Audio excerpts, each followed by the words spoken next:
Okay, so this video is just going to be discussing the idea of multiplying polynomials, whether it's a bunch of terms or just one or two terms or whatever it may be. So basically, I'm going to introduce this through either two methods. Either method one, which is just using what I'm going to call formal distribution. So some of you have done the distributive property before, where you have seen basically this A, so it would be like a number like 2 times x plus 4. And you would do the multiply the 2 into each of them. So that would be this idea of formal distribution. And then I'm going to show it another way using this thing called the grid method. So you will set your problem that's given to you in this form up like a grid, and then I'll go from there. So basically, you're going to be making grids, or you're just going to do it the formal way. Whichever one you prefer does not matter to me. It's just a matter of getting one of them correct. So here we go. So first of all, before I begin, basic content that you need to know are your basic product laws of exponents. And that's basically if you multiply an x by an x, then you can take their exponents and you can add them together. So if I have x squared times x to the third, then that's just x to the fifth, because 2 plus 3 makes 5. So just to show a quick example of this, so what I don't want you to confuse this with is do not think that the 3 and the 4 can be added. They cannot. They are not exponents. We are talking about exponential laws. So we're only talking about adding exponents. So the 3 and the 4 must still be multiplied, and they will make 12. However, when I have the x, I have an x squared and an x to the fifth, so therefore that is x to the seventh. And then that's what I mean by adding them up and knowing your basics. So again, just one more example of that. The 5 and the 2 will have to be multiplied like normal to make 10. You then have 3 x's being multiplied by an additional 7 x's, so therefore you have a total of 10 x's, because 3 plus 7 will make your 10. So that's how we do the problem. Notice the 10 out front was made by multiplying the 5 and the 2 and not adding them. The last bit that you will need to know is very quickly that x does equal x to the first, so don't forget that if it's just an x, that there is an exponent of 1 still there. So moving forward. So example problems. We'll start off with a basic one. So we'll start with method 1, which is what I'm calling the formal method. And the formal method is you will take this 5x times this x plus 3, and what you are going to do is you're going to multiply it through. So most of you could probably or maybe even do this with some mental math. I'm just going to show out what I'm doing. So I'm going to take that 5x and I'm going to multiply it by x. Okay, and then I'm going to do it again. I'm going to take that 5, and distributive property means take that 5x and then multiply it by the 3.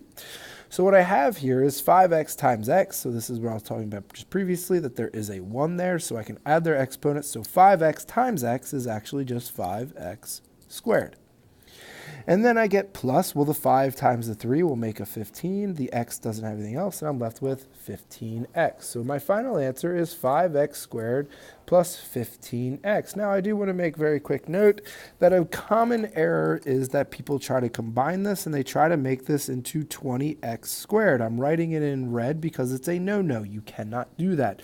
Addition, so order of operations, you need to know that addition, okay, if my operator is addition between my two things, so for instance up here, see this addition does not have the power or the rank to change an exponent. So by combining these two terms, however you want to look at it, you are either changing this 1 to a 2, or you are decreasing this 2 by combining that 1 with it. It doesn't matter, but I'm telling you that this is a no-no. So leave the final answer as x squared with the x. That's all you can do. So the second method would be grid method. Now this method you might be turned off to it by this point, because this was the first step was kind of easy. And to be honest with you, if I have what we call a monomial times a binomial, I am more than likely using the traditional formative distributive. But I'm just going to show you the grid method. So the grid method is pretty easy. The grid method just requires you to recognize that I have one thing multiplying two things. So that kind of helps me set up my grid. I have a 1 by 2 grid because I have one thing multiplying two things. So I'm going to make a quick grid of a 1 row by 2. And then I take the 5x, place it here, and I take the x and the 3. And now what I'm basically going to do is I'm going to think of this as area. So I'm going to create the area of the smaller boxes. Well, the area of the smaller thing here is length times width. Well, the length is 5x times x is 5x squared. And 3 times 5x is then 15x. So to get my final answer that I have over here, okay, I'm just looking at what's left, what can I sum up, and what are my like terms. And if there are no like terms, I put a plus sign between them. So this is 5x squared plus 15x, and then I'm done. So there's my final answer for that one. So notice both of them do get the 5x squared plus 15x. One is with grid method, one is the traditional. So we move forward. Next example here, well, what happens if I have a little bit more terms? So again, traditional method would be, okay, this 3x plus 4. So we take 3x plus 4 times 6x minus 2. All right, and I'm just going to do it traditional. Now, some teachers may call this FOIL. I'm not a fan of calling it FOIL just because you can only use it for a binomial times a binomial. So I'm just going to call it distributive property. So the traditional method is to take this 3x and multiply it by both the 6x and the negative 2. So some people might draw arrows like this. So to show you what I'm doing, I am taking 3x and I'm going to multiply it by 6x minus 2. And then I'm going to put this plus 4 here, so this plus 4 times 6x minus 2. So basically, I'm doing the distributive property not only once, but if you notice here, I've got 2 problems. So now what I'm going to do is go through and do it. So I get 3x times 6x. So I'm doing now this piece that I was just talking about above. And I get 18x squared minus minus 6x. Sorry, having a little mishap there. So I get this minus this 6x. So let me write that a little bit neater. So minus 6x plus 4 times 6, which is that 24x. And then plus the 4 and the negative 2 makes a negative 8. So then from here, I now need to combine like terms. So I look 18x squared, any other x squareds? Nope. And then I go to negative 6, any other just x's? There we go. So the final answer to this one is going to be 18x squared, and negative 6 and positive 24 make positive 18x, and then minus 8. And then that's my final answer. Okay, so this is using what some people like to call the FOIL method or the traditional method, however you want to think of it, doesn't matter. But here we go, grid method. So grid method is a possibility. So what we have is 2 things times 2 things. So that gives me 2 by 2. So I make a grid that is a 2 by 2. So what this does is just going to organize it a little bit neater for me. So I'm going to take the 2 gets 3x plus 4 will get, each thing will get its own row. And then the other one that has 2 things will each get its own column, okay? And then what I'm going to do is think of this as area again. So 3x times 6x is the 18x squared. 3x times the negative 2, which is negative 6x. The 6x times the 4, which is the 24x.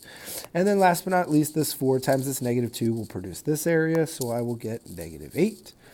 Now in here, the nice thing is that it's all kind of separated out. So all I'm looking for is, do I have like term boxes?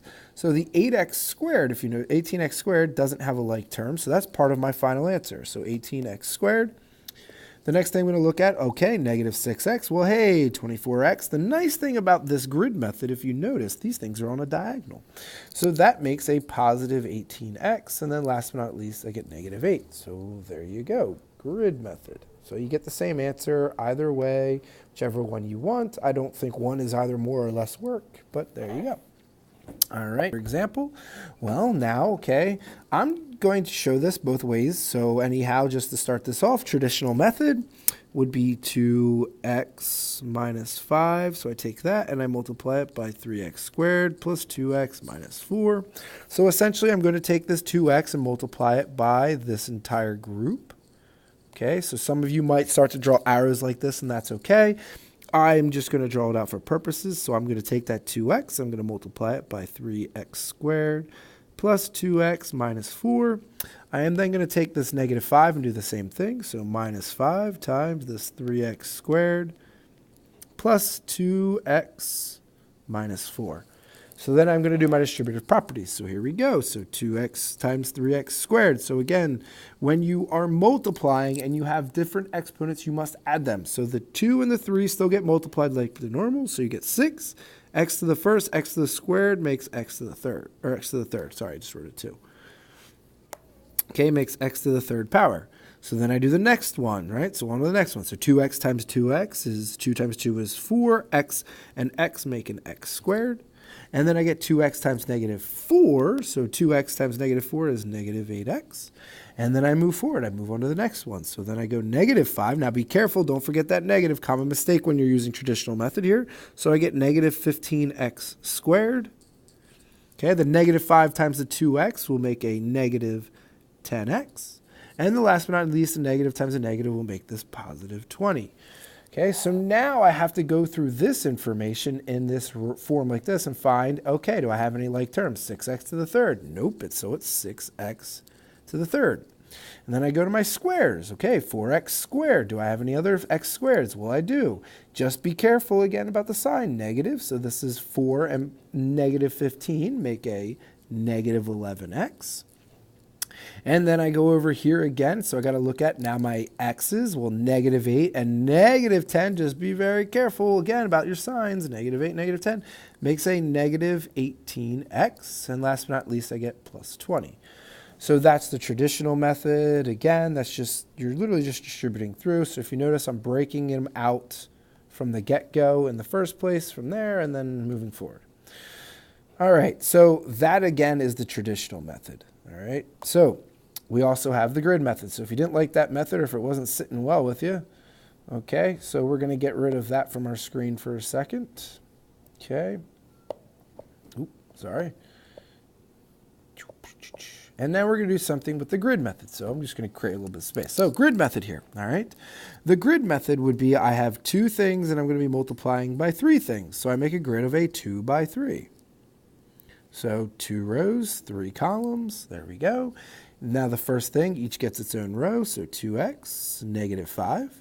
And then this gets its own row, so 3x, or own column, 3x squared, 2x, negative 4. Please note that it's literally, we're doing the same thing, just different format. So now, the reason I like the grid method is because now I'm only focused on one thing at a time. So this is 6x to the third gets the first box because we are going to do the 2x times the 3x squared. And then the next box I move to is a 2x and a 2x, so I get 4x squared.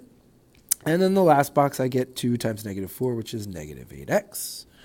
And then I keep moving forward, so I get negative 5. Okay, so this row is going to multiply this column, so then I get negative 15x squared. And then I will get negative 10x. And then last but not least, I get this positive 20. So a couple of things you should recognize here within the grid method that will be nice are this idea of what's happening really on these diagonals. So these diagonals are where those common terms are actually being produced. So notice 6x to the third and 20 both don't have diagonals. So ironically, those final answers are just left out. So 6x to the third. But this diagonal here will make that negative 11x squared. This diagonal here will make your negative 18x, and this one here will make your positive 20.